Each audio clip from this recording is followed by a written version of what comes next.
자, 오늘 오전에 주신 하나님의 말씀 보도록 하겠습니다. 누가복음 13장. 누가복음 13장 18절부터 21절까지 말씀입니다. 다 찾으셨습니까? 제가 빠뜨려 읽겠습니다. 13장 18절부터 그러므로 주께서 말씀하시기를 하나님의 나라는 무엇과 같으며 내가 무엇에 그것을 비유할까? 그것은 겨자씨 한 알과 같아서 어떤 사람이 가져다가 자기 정원에 심었더니 자라서 큰 나무가 되어 공중의 새들이 그 가지에 깃들어느니라고 하시더라. 또다시 말씀하시기를 하나님의 나라를 어디에 비유할까? 그것은 어떤 여인이 가져다가 가구 섬 아래 숨겨놓어 전체를 부풀게 한 누룩과 같으니라고 하시더라. 여기 두 가지 비유가 나왔죠? 두 가지 비유가 나왔습니다. 이것은 이제 하나님의 나라의 비유입니다. 마가복음에서도 이제 똑같은 동일한 말씀이 한번 나와 있고, 마태복음에도 나와 있는데, 마태복음은 조금 다릅니다. 유사점이 있지만 조금 다릅니다. 오늘 이 설교 제목이 지금까지 잘못 알고 있는 겨자씨와 누룩의 비유. 이런 제목으로 이제 말씀을 전하고자 합니다. 하나님의 나라에 대한 비유가 이 본문에서 두 가지가 나왔는데 이 비유는 너무너무 중요합니다. 왜냐하면 이 비유로서 이 세상이 어떻게 변해갈 것인지를 알려주셨기 때문이에요. 단순하게 우리가 비유다 이렇게 생각할 것이 아니라 이 비유는 하나의 예언입니다. 예수님이 안 계시는 이 세상이 어떻게 될 것인지를 이 두 가지의 비유로서 이 세상의 모습을 미리 보여주신 거예요. 이 세상이 이렇게 될 것이다. 그래서 이것이 비유지만 이렇게 큰 의미가 있는 거예요. 그래서 이제 마태복음에 나오는 비유도 있고 여기도 나오는 비유가 있는데 일단 오늘 여기 두 가지가 나오죠. 이 두 가지 비유는 유사해 보입니다. 그러나 그 차이가 있습니다. 근데 그 차이를 발견하는 사람은 많지가 않죠. 그래서 이 비유를 지금까지 잘못 알고 있습니다. 제대로 설교하는 설교자들이 거의 없습니다. 설교자 대부분이 이 성경을 전체적으로 이제 보지 않고요. 특히 이제 일부분만 바라보고 좋은 쪽으로만 해석을 하기 때문에 겨자씨와 누룩의 비유가 정말 설교자들이 말하는 것처럼 작은 시작과 위대한 결말일까요? 시작은 미약하였으나 그 나중은 창대하리라. 정말 이것일까요? 이 설교를 그렇게 들어왔으니까 사람들은 이 비유에 대해서 지금껏 잘못 알고 있습니다. 겨자씨와 누룩의 비유에서 미처 살피지 못하고 놓쳐버린 것들이 있습니다. 그 어떤 것들이 있는가 하면 먼저 이제 겨자씨의 비유를 볼까요? 겨자씨의 비유는 마태복음과 다른 복음서에서 말하는 이 겨자씨는 어떤 차이가 있을까요? 마태복음에는 자기 밭에 겨자씨를 뿌립니다. 근데 누가복음에는 자기 정원에다 뿌렸습니다. 이런 차이가 있어요. 일반적으로 밭은 집에 있지 않죠. 집에는 전원주택 하면은 작은 텃밭이 있을 뿐이죠. 그러나 정원은 집에 붙어 있어요. 근데 이 씨를 심었더니 자라서 큰 나무가 되고 공중의 새들이 와서 그 가지에 깃들게 되었다. 마태복음에도 이렇게 기록이 되어 있고 또 이 누가복음에도 그렇게 기록이 되어 있습니다. 여러분, 겨자는 이게 나무가 아니에요. 그 유채꽃 있죠, 유채꽃. 크기가 크지 않잖아요. 그 유채꽃 비슷해요. 근데 이런 푸성기가 큰 나무가 된 거예요. 이건 무엇을 의미하느냐면 변질이에요, 변질. 눈에 보이는 변질. 그래서 이것을 외적인 변질이다 이렇게 볼 수가 있어요. 외적으로 변질됐다. 또 하나의 비유는 이제 가루 섬 아래 숨겨놓은 이 누룩의 비유인데, 여러분 가루에다가 누룩을 집어넣으면 누룩이 안 보이죠. 들어가기 전에는 누룩이 보였는데 일단 들어가면 안 보여요. 이것은 무엇을 의미하느냐면 외적인 것이 아니라 이 내적인 변질을 의미합니다. 내적으로 부패가 된다. 속에서부터 썩어 들어가서 전체가 부패되어 버린다는 거예요. 이건 가치관의 변질이고 말씀의 변질. 이것을 가리켜서 주님께서는 하나님의 나라와 같다. 이렇게 비유로 말씀하셨습니다. 내부적으로 썩어 들어가기 때문에 밖에서는 잘 안 보여요. 구원받은 성도들은 하나님의 나라에 들어와 있는 하나님의 백성이죠. 하나님 나라의 백성이에요. 그러면 하나님의 나라의 백성인 성도들의 마음에 누룩이 들어오면 어떻게 될까요? 온 마음이 부패한다는 거예요. 그래서 구원받은 성도들 가운데 부패한 사람들이 얼마나 많습니까? 부패한 목사들, 부패한 집사들, 그런데도 교회 잘 다니고 있고 11조 잘 내고 있고 각종 헌금도 하고 주의 이름을 부르면서 하나님을 찬양도 합니다. 예배도 잘 드리고 모든 것을 잘하는 것으로 보입니다. 그런데 속은 썩어 있다는 거예요.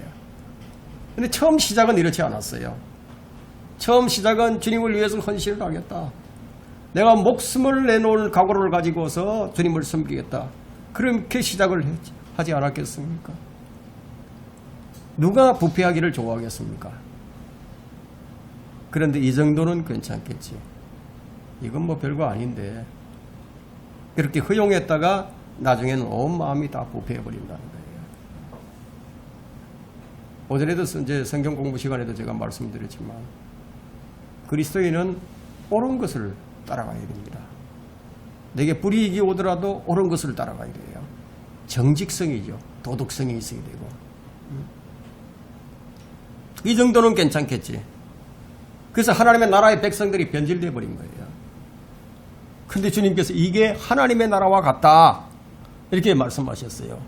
하나님의 나라는 좋은 것인데 근데 좀 이상하게 들리죠. 하나님의 나라는 분명히 영적인 나라인데 그래서 분명히 로마서 14장 17절에는 하나님의 나라는 먹고 마시는 것이 아니라 다만 성령 안에서 의와 화평과 기쁨이니라. 이것이 하나님의 나라인데 또 주님께서 말씀하시기를 누가복음 17장 21절에서 말씀하셨죠. 또 사람들이 보라 여기 있다 또는 보라 저기 있다 그도 말하지 못하리니 보라 이는 하나님의 나라가 너희 안에 있기 때문이라. 근데 이런 하나님의 나라가 겨자씨와 같다 누룩과 같다 그러면 뭔가 지금 앞뒤가 안 맞는 것 같아요. 주님께서 비유로 말씀하시면서 하나님의 나라가 무엇과 같으면 어디에 비유할까? 비유로 말씀하신 것을 보면 뭔가 좀 이상해 보인다. 이게. 그러다 보니까 설교자들이 이 비유를 가지고 설교를 할 때 누룩이 복음이다. 누룩이 복음이다. 이게. 그래서 누룩이 온 세상에 퍼져나가서 세상이 복음화되는 것이다. 그리고 또 겨자씨는 교회의 확장이다. 기독교계의 부흥을 말하는 것이다. 이런 식으로 설교를 해요. 그러니까 사람들이 이 두 가지 비유를 잘못 알게 된 거예요.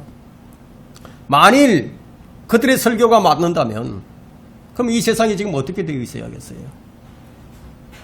복음의 물결이 넘치고 넘쳐서 안 믿는 사람이 없이 다 이 세상을 가득 채워야 하지 않겠어요? 복음이 누룩과 같다면 적은 누룩이 전체를 부풀게 한다고 했으니까 복음을 들은 사람들이 모두가 다 구원받고 영적인 사람으로 변화되어 있지 않겠어요? 그런데 실제는 어떻습니까? 그렇지가 않죠. 그런데 설교자들이 이렇게 설교를 한다는 거예요. 복음을 누르게 복음의 확산, 기독교의 확산, 성령의 역사 이렇게 해석을 해버립니다. 여러분은 구원받고 거듭나서 저절로 가만히 있는데도 여러분이 저절로 그렇게 성장을 하는지 한번 확인을 해보세요. 결코 그렇지 않을 거예요. 뭔가 좀 이상해요. 앞뒤가 안 맞아요. 우리가 성경을 알 때 올바로 알아야 합니다. 하나를 알더라도 정확하게 아는 게 중요합니다. 이 성경에 나오는 왕국을 보게 되면 천국이 있어요. 또 하나님의 나라가 있어요. 하늘나라가 있어요. 근데 유일하게 천국이라는 이 용어는 마태복음에만 나와요. 근데 하나님의 나라는 사복음서에도 나오고 신약 성경 전체에 다 나와요. 근데 하늘나라는 디모데후서 4장 18절에만 딱 한 번 나옵니다. 우리가 알아야 할 것이 뭐냐? 마태복음을 자세히 보게 되면 이 천국이라는 나라 킹덤 오브 헤븐 이것을 유대인들에게만 한정시키고 있다는 점이에요.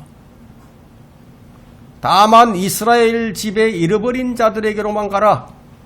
사마리아인들에게도 가지 말고 이방인들에게도 가지 말라. 이스라엘 집에 잃어버린 자들에게 가서 천국 복음을 전하라고 했습니다. 그리고 천국은 폭력으로 탈취된다고 말씀하셨어요. 자, 이런 말은 천국을 영적인 나라로 보기는 도저히 힘든 그런 말씀이죠. 그래서 성경에서 제시하고 있는 이 천국은 이 땅에 속한 왕국이라는 게 분명합니다. 이제 주님께서 재림하시면은 이 땅에 그분의 왕국이 세워집니다. 천년왕국이 세워지게 됩니다. 그러나 거듭나야만 들어가는 영적인 나라가 있어요. 이게 바로 영적인 하나님의 나라인데 킹덤 오브 갓, 그리고 성도들이 죽어서 가는 나라가 따로 있어요. 성도들이 죽어서 가는 나라가 바로 하늘나라인데 헤븐리 킹덤이에요. 헤븐리 킹덤. 그럼 구약 성경은 전체적으로 메시아가 나타나는 것을 주제로 삼고 이 왕은 단지 초림의 그 예언을 성취하지 않았어요. 구약에 제시된 예언된 이 메시아가 오셨는데 근데 그 구약에 기록된 모든 예언들을 초림 때 성취하지 않았다는 거예요. 구약의 기술을 자세히 보게 되면 왕의 나타나심에 대해서 초림과 재림을 함께 말씀하고 있습니다. 한 구절에 앞뒤가 막 엇갈려 나와 있는 것도 있습니다. 그런데 그 예언을 자세히 보게 되면 그 초점은 초림보다는 재림에 더 많이 맞춰져 있다는 사실을 발견할 수가 있어요. 그리고 실제로 예수님의 초림 때에도 그 왕이 나타나심을 재림 때 상황에 맞추어 전개해 나가는다는 것을 우리가 발견할 수가 있습니다. 주님께서 빌라도에게 답변을 하시죠. 빌라도가 질문을 했는데 근데 지금은 나의 왕국이 여기에 속하지 않았다, 이런 말씀을 하신 것을 보게 되면 그 왕국은 어디에 맞춰져 있느냐? 재림에 맞춰져 있는 거예요. 지금은 아니라고 했거든. 그런데 개역 성경에는 지금이 삭제되어 있습니다. 지금을 삭제해 버리니까 시기가 어느 시기인지 정확하게 알 수가 없게 되어버리는 거죠. 주님의 왕국은 재림 때 이루어집니다. 그래서 성경 전체의 주제를 왕국, 그것도 지상왕국이라고 말하는 것을 볼 때 이 사실을 잘못 이해하는 사람들은 이러한 설명에 대해서 어떻게 얘기할까요? 저 사람들은 뭐 여호와 증인들하고 똑같은 교리를 가지고 있구나, 그런 관점을 가지고 있나 보다, 그렇게 오해할 수도 있죠. 하지만 분명히 말할 수 있는 것은 이것은 결코 여호와 증인들이 말하고 있는 그러한 왕국이 아닙니다. 기독교인 대부분이 내 천국과 하나님의 나라를 죽어서 가는 하늘나라로 보고 있다니까요. 그러니까 여기 본문에서 말하는 비유와 전혀 맞지 않아요. 이 사람들이 잘못 알고 있는 천국은 지금 성경이 말하고 있는 천국이 아니에요. 사람들이 알고 있는 천국이 성경이 말하고 있는 천국이 아니라고. 성경이 말하는 천국은 주 하나님께서 이 땅에 세우실 왕국이에요. 그분께서 친히 다윗의 보좌에 앉으셔서 만왕의 왕으로서 통치하실 왕국입니다. 이 왕국은 주 예수 그리스도께서 친히 하늘로부터 내려와서 이 땅에서 세우시기 때문에 우리가 천국이라고 부르는 거예요. 죽어서 가는 하늘나라가 따로 있습니다. 그래서 그리스도의 왕국, 우리가 메시아의 왕국으로 부릅니다. 이 왕국의 기간이 천년으로 되어 있으니까 그래서 우리는 천년왕국이다 이렇게 부르는 거죠. 본문의 비유를 보게 되면 마태복음과 마가복음에 동일하게 나와 있어요. 그런데 마태복음에는 천국 비유로 나오고 마가복음과 누가복음에는 하나님의 나라의 비유로 나와요. 여러분, 마태복음 13장에는 어떤 사람이 가져다가 자기 밭에 뿌린 겨자씨 하나와 같으니 두 알도 아니고 하나를 뿌렸습니다. 어디다 뿌리느냐? 자기 밭에다 뿌립니다. 천국은 자기 밭에다 뿌려요. 그런데 하나님의 나라의 비유를 보니까 이 자기 밭이 아니고 자기 정원이에요. 이게 천국과 하나님의 나라의 차이점입니다. 마태복음 13장 33절을 보게 되면 누룩의 비유가 나오죠. 천국은 어떤 여인이 가져다가 가루 서말에 숨겨 넣어 전체를 부풀게 한 누룩과 같으니라. 여러분, 이제 마태복음엔 천국 비유가 이제 12가지가 나옵니다. 초림 때 뿌렸죠. 예수님께서 뿌렸어요. 초림 때 뿌리는 것부터 시작해서 주님께서 먼 나라로 가셔서 다시 돌아오시는 것까지, 재림 때까지 전부 다 뭐라고 얘기하느냐? 뭐뭐와 같으니라. 천국은 뭐뭐와 같으니라. 그런데 천국은 이렇게 마태복음에만 기록이 되어 있습니다. 마가복음, 누가복음, 요한복음에는 천국은 없고 하나님의 나라만 나와요. 대부분 목사들이 이제 천국과 하나님의 나라를 몰라요. 이 차이를 몰라요.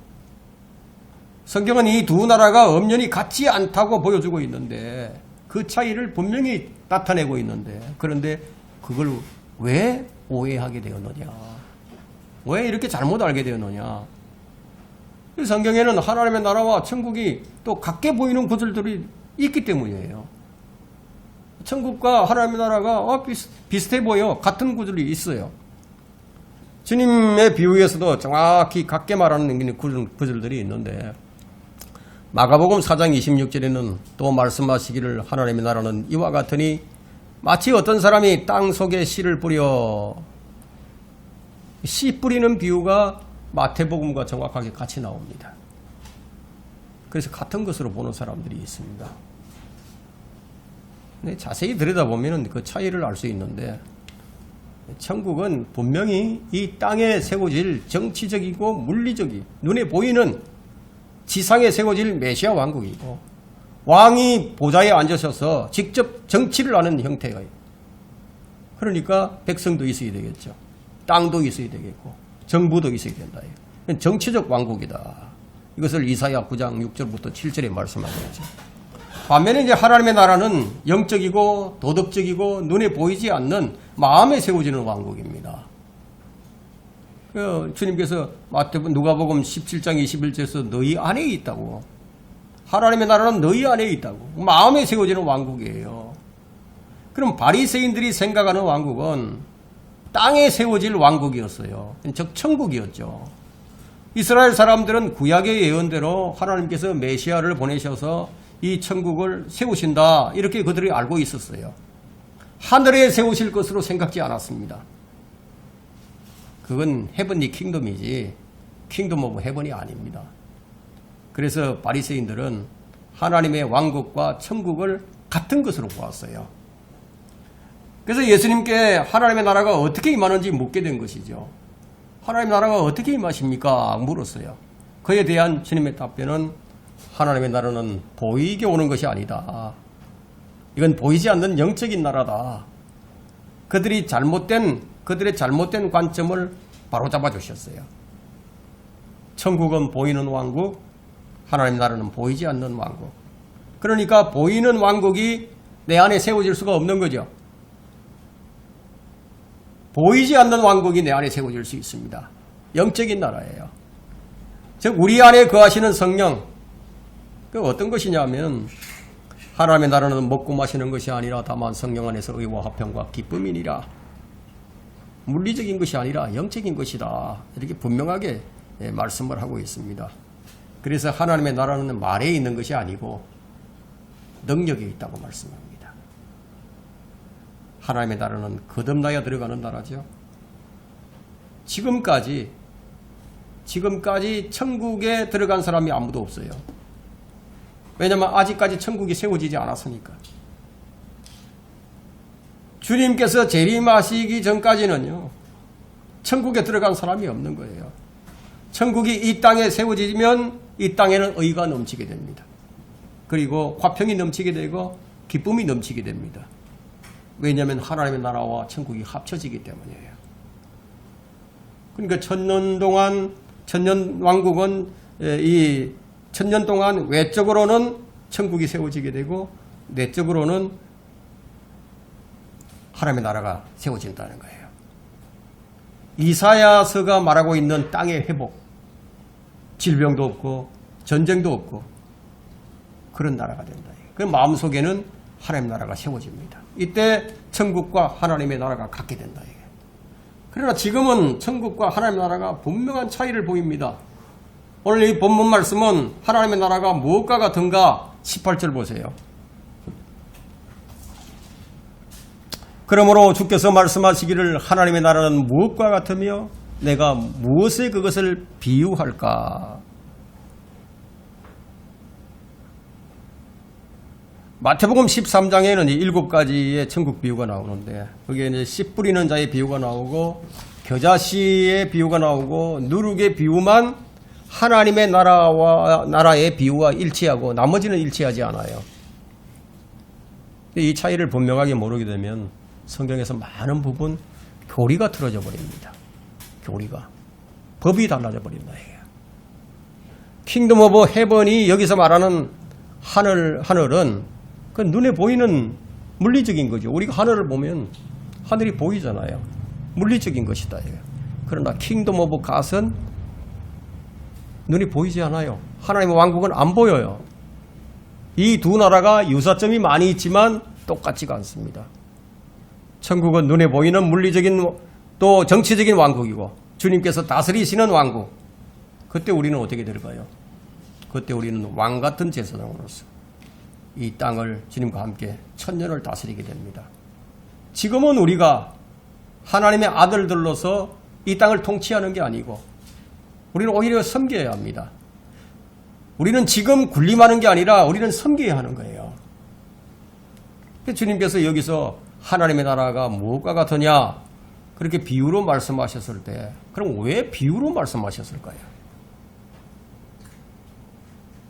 두 가지 이유가 있습니다. 하나는 선지자들의 예언을 성취하기 위해서고요. 구약에 기록된 예언이 이루어지게 하기 위해서고 여러분 마태복음 13장 35절을 한번 보세요.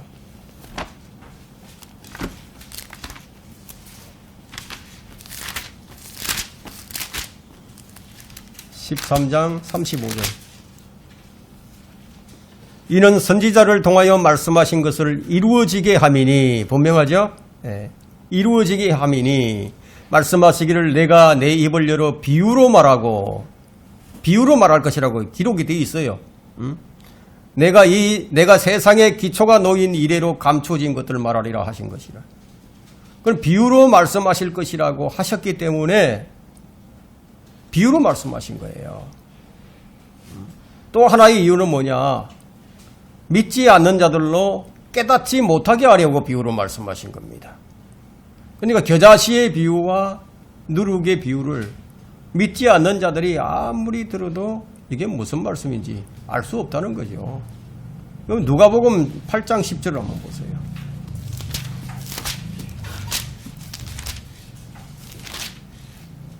누가복음 8장 10절을 보시면은 주께서 말씀하시기를 너희에게는 하나님의 나라의 신비들이 알도록 허락되었지만 다른 사람들에게는 비유로 하나니 이는 그들이 보아도 보지 못하며 들어도 깨닫지 못하게 하려 함이라. 하나님의 나라의 신비들이 제자들에게는 허락이 되었는데 다른 사람에게는 비유로 되었기 때문에 보지도 못하고 듣고도 깨닫지 못한다. 믿지 않는 자들은 그 신비를 알지 못하게 하신 거예요. 그래서 비유로 말씀하셨습니다. 주님은 모든 사람이 구원받고 진리의 지식에 이르시기를 원하고 계시지만 조건은 구원을 받아야 진리의 지식에 이를 수가 있다. 그러니까 구원 안 받고는 진리의 지식에 이를 수가 없죠.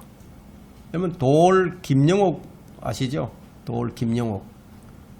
그 같은 사람이나 가수 조용남 같은 사람 이런 사람들은 신학 공부를 한 사람들이에요. 그들은 진리의 신비를 몰라요. 왕국을 비유로 말씀하신 것은 믿음으로 받아들이지 않는 사람은 도무지 알지 못하게 하신 것이다. 믿음으로만 봐야 이게 깨닫게 된다. 다시 본문으로 들어와서 19절 보세요. 그것은 겨자씨 한 알과 같아서 어떤 사람이 가져다가 자기 정원에 심었더니 자기 정원이에요. 자기 밭이 아니고 자라서 큰 나무가 되어 공중의 새들이 그까지에 깃들어느니라. 천국의 비유와 차이가 뭐냐? 자기 밭과 자기 정원의 차이가 있습니다. 밭과 정원은 달라요. 밭은 무엇인가 하면 주님께서 밭을 세상이라고 말씀하셨어요. 그리고 씨는 말씀이라고 말씀하시고 씨를 뿌리는 자는 예수님 자신이라고 말씀하셨습니다. 그러면 말씀의 씨가 지금 한 알이 한 알. 지금 여기 한 알이라고 얘기하고 있죠. 겨자씨 한 알. 한 알의 씨가 죽으면 많은 열매를 맺어요. 그 한 알의 씨는 누구예요? 예수님이죠. 천국의 비유에서는 세상에 뿌리셨어요. 그러나 하나님의 나라의 비유는 자기 정원이에요. 자, 우리 몸은 뭐예요? 주님의 성전이에요. 구원받은 사람은 우리는 주님의 정원이에요. 정원은 우리 마음이에요. 겨자씨는 무엇인가요? 겨자씨가 나무에 속하는 것인가요? 아니면 푸승기에 속하는 식물인가요? 푸승기는 큰 식물이 될 수가 없죠. 겨자씨는 고추이죠. 고추나무. 고추나무라고 안 하죠. 그냥 고추라고 얘기해요. 고추 식물이잖아요. 근데 고추도 그냥 두면 계속 커요. 토마토도 마찬가지예요. 토마토도 계속 커요. 그러나 식물과죠. 겨자씨 한 알이 좋은 땅에 떨어지면 많은 열매를 맺는 거죠. 왜냐? 그 씨앗에 생명이 있기 때문에. 하나님의 말씀은 씨앗이에요.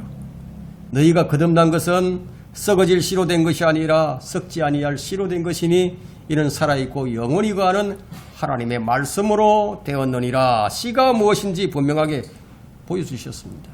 예수님은 아브라함의 씨, 여자의 씨 이렇게 불리고 있어요. 겨자씨 한 알만한 작은 믿음이라도 살아있는 믿음이라면 불가능이 없어요. 살아있는 믿음. 주님과 같이 마귀를 내쫓고 능력 있는 일들을 행하기 위해서는 많은 시간과 열정과 노력과 피와 땀을 흘리는 고통의 시간이나 높은 학문적 깨달음이나 신비로운 영적 체험을 해야 하는 것이 아니고 겨자씨 한 알만한 작은 믿음만 있으면 된다는 거예요. 여러분이 세상을 이기고 육신을 이기고 마귀를 이기는데 높은 학문과 지식이 경험 이런 것으로 이기는 것인가요? 단순한 믿음, 겨자씨 한 알만큼의 작은 믿음이 있으면 되는 거예요. 그냥. 물론 믿음에는 분량이 있죠. 큰 믿음도 있고 적은 믿음도 있습니다. 믿음은 하나님의 말씀에서 나옵니다. 믿음의 창시자요 완성자이신 예수 그리스도로부터 나옵니다. 주님께서는 너희에게 겨자씨 한 알만한 믿음이 있다면 이 뽕나무에게 말하여 뿌리가 뽑혀서 바다에 심겨지라고 해도 그것이 너희에게 복종할 것이라고 누가복음 17장 6절에 말씀하셨습니다. 무슨 말씀이죠? 믿음으로 하는 말은 그가 하는 대로 받는다 이거예요. 믿음으로 하는 것. 성도들이 자신이 믿고 구원받는 것을 성도들이 자기가 이제 믿고 이제 구하는 게 있잖아요. 기도할 때 구하죠. 그걸 얻을 수가 있죠. 이 겨자씨가 마태복음에는 근데 세상에 뿌려졌습니다. 누가복음에는 자기 정원에 뿌려졌습니다. 하나님 나라와 천국이 다른 점이에요. 천국은 물리적인 거잖아요. 세상 밭에다 뿌립니다. 그러나 하나님 나라는 자기 정원에 뿌립니다. 그건 영적인 나라 보이지 않아요. 우리 안에 있어요. 뿌려진다는 거예요. 근데 밭에 뿌린 것이나 정원에 뿌린 것이나 겨자씨 한 알이 큰 나무가 되었다고 지금 말씀하십니다. 푸승기가 나무가 되었다면 이건 유전자 조작으로 가능하죠. 지금 유전자 조작을 하면 그런 것이 가능합니다. 그럼 어떻게 된 것이냐면 변질이에요. 유전자 조작을 통해서 그렇게 만들어졌다면 이건 엄청난 변질이죠. 하나님의 창조 질서를 파괴하는 큰 변질이죠. 하나님의 복음이 전파되어서 마을마다 예수 그리스도가 전파됩니다. 하나님의 나라도 마찬가지로 예수 그리스도가 전파됨으로써 성령께서 임하게 됩니다. 천국이 되었던 하나님의 나라가 되었던 전파되는 것은 예수 그리스도세요. 그렇다면 예수 그리스도가 전파된 곳마다 예수 그리스도로 가득 차버렸느냐? 아니잖아요. 그리스도가 전파되어 지역마다 교회가 생겨났어요. 예루살렘의 이 초대교회는 믿는 사람들의 모임이었습니다. 그러나 소아시아로, 마케도니아로, 로마로, 유럽 전역으로 전파가 되니까 그곳에 다 지역교회가 생겨났어요. 그런데 이 그리스로 전파가 되니까 이 기독교가 그리스 철학으로 변질돼 버립니다. 로마로 전파가 되니까 이 로마 황제가 기독교를 법과 제도로 만들어서 공포해 버립니다. 기독교가 로마 제도 안으로 들어가 가지고 새로운 형태의 카톨릭으로 변질돼 버렸어요. 복음이 유럽으로 전파가 되어 나가니까 이것이 유럽의 문화가 되어 버렸습니다. 지금 유럽에는 교회가 있긴 있지만 그건 관광 명소로 지금 주어져 있지 모임이 없어요. 그리고 그것이 미국으로 건너가게 되니까 미국에서 잠시 부흥하는 듯 하더니만 어떻게 되어버렸죠? 기독교가 기업화되어 버렸습니다. 기업. 그것이 아시아로 건너오니까 마침내 샤머니즘이 되어버렸습니다. 로마에서 변질된 큰 나무는 로마의 국교로 우뚝 서게 되었고 로마 제국의 다종교와 연합을 해서 종교 통합을 이루게 되니까 이상한 형태의 그냥 왕국이 세워져 버렸어요. 그 왕국이 바티칸 왕국이에요. 전 세계에서 대사를 가장 많이 파송한 나라, 작지만 가장 큰 나라가 되어서 로마에 가면은 바티칸 시국이라는 게 있어요. 큰 담장이 쳐져 있죠. 그래서 작지만 가장 큰 나라가 되어서 모든 정치와 문화와 종교를 수용할 수 있는 큰 왕국이 되어버렸다. 이게. 그래서 주님께서 이것을 미리 보시고 이런 비유로 말씀하신 거예요. 겨자씨 한 알이 큰 나무가 되어서 온 세상을 포옹해서 온 세상에 영향력을 행사하는 엄청난 큰 나무가 되어서 온갖 종교를 다 수용하는 마귀의 집단이 되어버렸다는 거예요.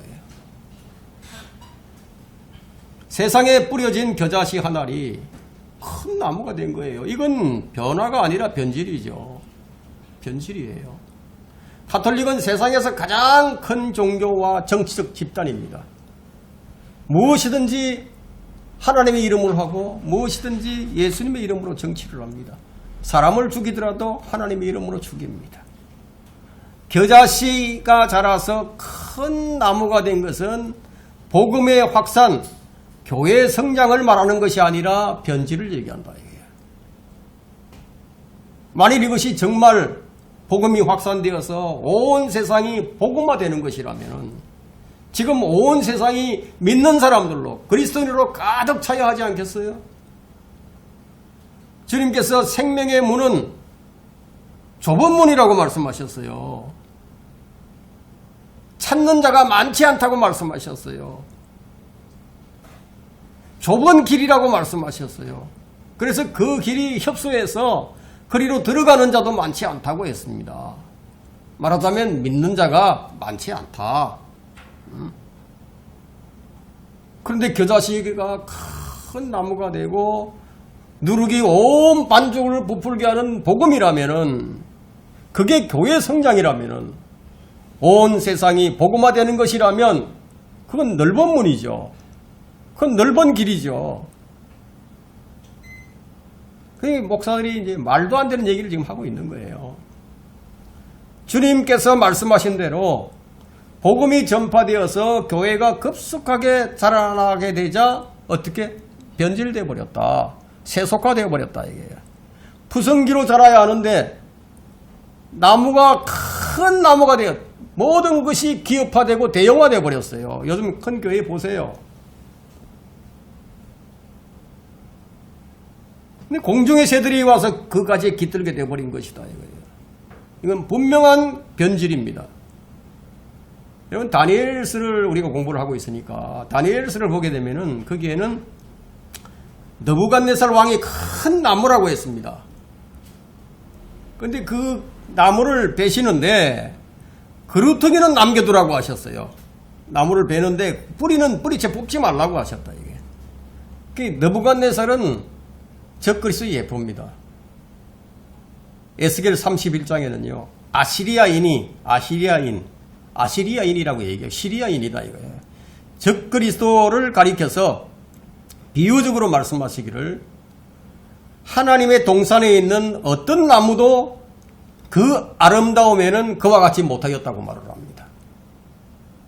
눈에 보이는 것, 우리 눈에 보일 때는 적그리스도만큼 아름다운 게 없는 거예요. 에스겔 31장 6절을 보면 하늘의 모든 새들이 그의 큰 가지들의 둥지를 만들며 그의 작은 가지 아래에는 들의 모든 짐승들이 그들의 새끼들을 낳으며 그 그늘 아래에는 모든 큰 민족들이 거하였느니라. 여러분 하늘 아래 그와 같은 곳이 어디 있겠습니까? 로마 가톨릭궁이죠. 로마 가톨릭 교회를 가리켜서 계시록 3장 1절에서 말씀하시기를 네가 살아있다는 이름은 가졌으나 죽었느니라. 살아있다는 이름은 가졌으나 죽었느니라. 이게 큰 나무가 된 겨자씨예요. 공중의 새들은 구원받은 성도들을 말하는 게 아니잖아요. 공중의 새들은 마귀들이라고 예수님께서 설명해 주셨죠. 공중의 새들은 말씀의 씨앗을 먹어버리는 존재들이다 이거예요. 여러분 이게 밭에 씨를 뿌리잖아요. 그러면 새들이 와가지고 땅을 파헤쳐서 쪼아먹어요. 좀 어느 정도 깊게 박지 않으면요 그냥 다 뽑아 먹어버린다고 쪼아서. 그래서 어떤 씨를 뿌렸는데 어떤 씨는 길가에 떨어지니까 공중의 새들이 와서 먹어버렸고, 공중의 새들은 공중권세를 잡은 통치자 마귀의 부하들로서 악한 영들입니다. 가톨릭은 마귀 집단이에요. 그들이 하는 용어들은 성경에 없는 것들을 만들어서 하고 있습니다. 이들이 운명이 정해져 있죠. 계시록 18장 2절까지는 그때까지는 멸망하기 전까지는 아주 큰 영향력을 행사하게 될 겁니다. 겨자씨가 자라서 큰 나무가 되어 공중의 새들이 깃든다는 것은 바로 마귀의 거처가 되었다. 이걸 대형교회, 큰 기독교회에다가 적용을 한다면 어떻겠습니까? 교회의 성장과 부패와 변질, 그리고 마귀의 거처가 되는 일련의 역사를 겨자씨 비유로 주님께서 미리 알려주신 거예요. 예수 그리스도께서는 어떻게 전파되었죠? 예수 그리스도가 예루살렘에서 온 유다로 전파되죠. 그리고 사마리아로, 그리고 소아시아로, 그리고 그리스로 넘어가죠. 로마로 가죠. 온 유럽으로 가죠. 미국으로 갔죠. 한국으로 왔죠. 그렇게 올 때 큰 나무가 되어 변질되어 버렸다는 거예요. 우리나라에도 처음에 기독교가 제대로 들어왔다면 이렇게 안 됐을 거죠. 변질된 게 들어와 버렸어요. 변질된 성경이 들어오고. 한번 생각을 해보세요. 이 말씀을 한번 적용을 한번 해보자는 겁니다. 자, 다시 본문 20절 한번 보세요.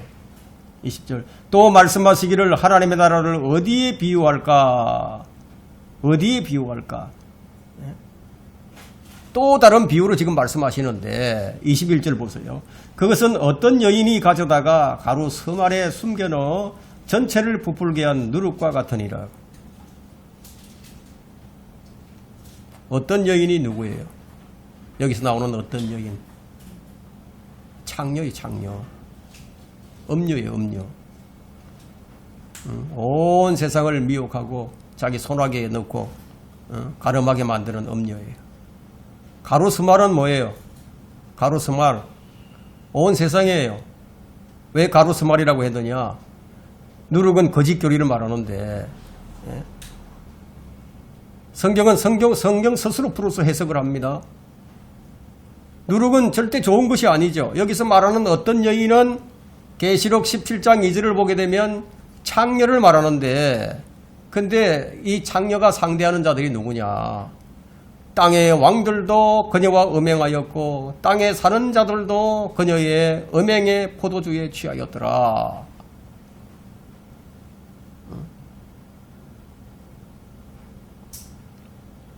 자, 역사적으로요, 땅의 왕들을 상대하고 땅에 사는 사람들을 상대한 자가 누구예요? 로마 교회죠. 로마는 사실 교회가 아닙니다. 하나의 국가예요. 외교관들을 가지고 있습니다. 가톨릭은 독립된 국가예요. 사람들은 로마에 속한 도시 정도로 알고 있는데 도시 정도가 아니라 국가예요. 성경이 말하는 누룩은 바리새인들의 교리를 얘기하죠. 헤롯의 교리를 얘기하죠. 그럼 교회는 한 덩어리의 빵으로 묘사가 됩니다. 한 덩어리 빵이에요. 이 한 덩어리의 빵에 누룩이 들어가게 되면은 온 교회가 다 부패하고 타락해버린다, 이게. 그럼 고린도전서 5장 6절부터 8절에는 너희의 자랑하는 것이 좋지 아니하도다. 너희는 적은 누룩이 온 반죽을 부풀게 하는 것인 줄을 알지 못하느냐. 그러므로 묵은 누룩은 떼어내버리라. 그래야 너희가 누룩을 넣지 않은 새 반죽이 되리라. 유월절 어린 양이신 그리스도께서 우리를 위해서 희생되셨으므로 작은 겨자씨가 큰 나무가 되고 새들이 깃드는 것처럼 적은 누룩이 온 덩어리를 부풀게 해버렸다. 그러니까 적은 누룩 하나가 온 교회를 부패시킨다는 거예요. 오늘날의 교회가 이렇게 부패되어 있다는 겁니다. 그리고 카톨릭의 교리를 수용하는 교회들이 얼마나 많은지를 한번 보세요. 그들이 거의 모든 교회가 다 카톨릭화 되어버렸습니다. 여기서 이제 가루서말이라고 했는데 제가 온 세상이라고 얘기를 했죠. 성경이 말하는 사람의 구분은 크게 나누어서 신약 성경에서는 이렇게 가르칩니다. 영적으로 유대인, 이방인, 하나님의 교회, 이 셋으로 나눈다. 고린도전서 10장 32절에는 분명하게 유대인, 이방인, 하나님의 교회. 그러면 유대인들에게 들어가 버렸다. 유대인 속으로 들어간 누룩은 유대인 전체를 부패하게 만들었다. 바리새인의 누룩은 위선이에요. 이 사두개인의 누룩은 불신이죠. 부활도 안 믿어요. 천사도 안 믿고 세속주의다, 이게 세속주의. 이들의 공통점은 뭐예요? 예수 그리스도를 못 믿게 하는 거예요. 그래서 주님을 십자가에 처형시켰습니다. 이 누룩이 유대인들을 부패시켰고 지금까지 유대민족이 예수님을 믿지 못하게 만들고 있습니다. 헤롯의 누룩은 무엇이에요? 정치죠. 재물과 권력을 추구하게 만들었죠. 그래서 유대인들이 전 세계 재물과 또 권력을 지금 움켜쥐고 있다고 해도 과언이 아니에요. 그 다음엔 교회로 들어온 누룩은 어떻게 되어버렸느냐. 기복주의를 만들어냈죠. 세속주의를 만들어냈습니다. 현세주의를 만들어냈습니다. 빛이 없는 등불이 되게 만들었고 맛을 내지 못하는 소금으로 만들어버렸다. 그럼 세상에 들어온 누룩은 어떻게 됐느냐. 인간의 기본적인 양심을 파괴시켜버렸다. 인간의 본성인 생각과 상상만으로도 더럽혀지게 만들었고 악하게 만들었다. 이 누룩이 부풀려져서 뭐라고 얘기하느냐. 선을 악이라고 얘기합니다. 악을 선이라고 얘기합니다. 단 것을 쓰다고 하고 있고 쓴 것을 달다고 얘기하고 있고 죄를 죄가 아니다.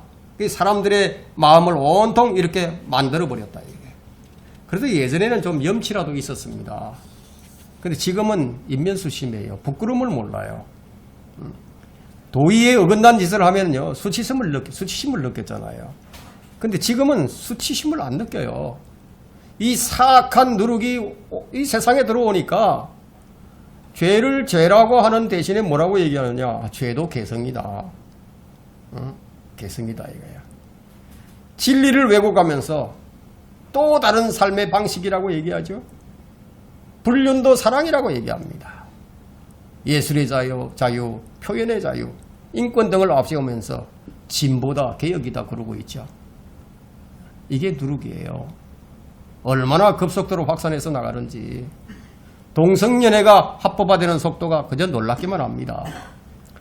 이런 세상에 여러분이 어떻게 믿음을 지키고 있느냐.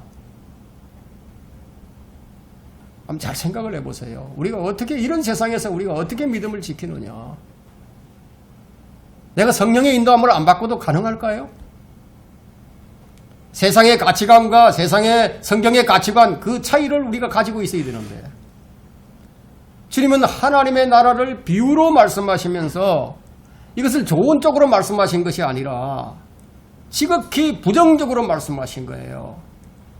어떻게 하나님의 나라가 이 영적인 하나님의 나라가 이 변질된 큰 겨자씨 나무와 같고 어떻게 온 덩어리를 부풀게 만드는 이 누룩과 같은가.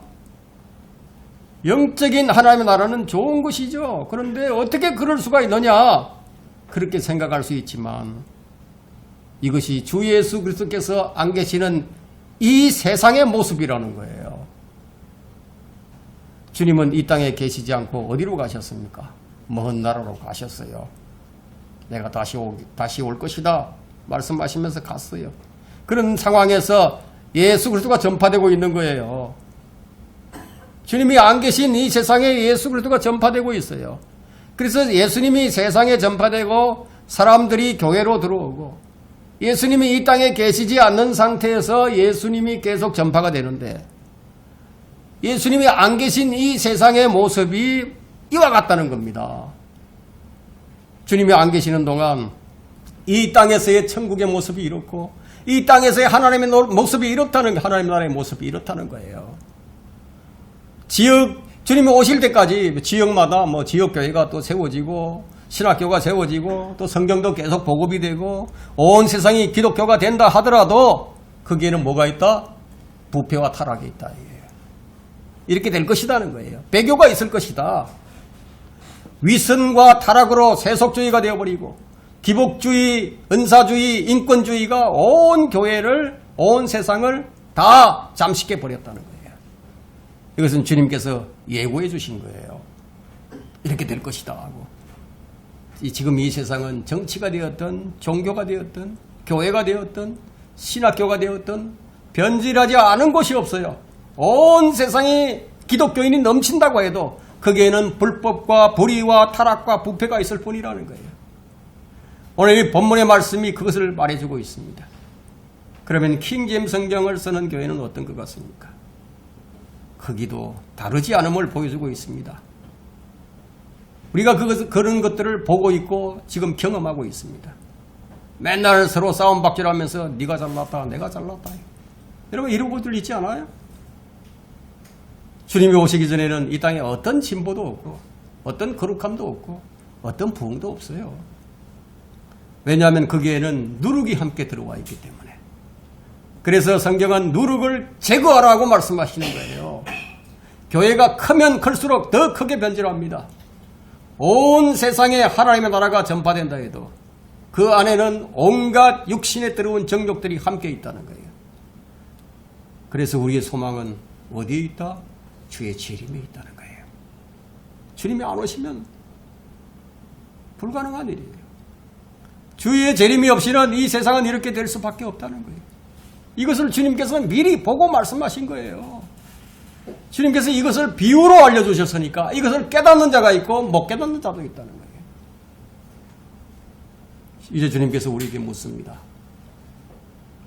그러므로 사랑하는 자들아 너희가 이런 것들을 미리 알았으니 악한 자들의 미혹에 이끌려 자신의 견고한 입장에서 떨어지지 아니하도록 주의하라 이렇게 말씀하십니다. 이것으로 설교를 마칩니다.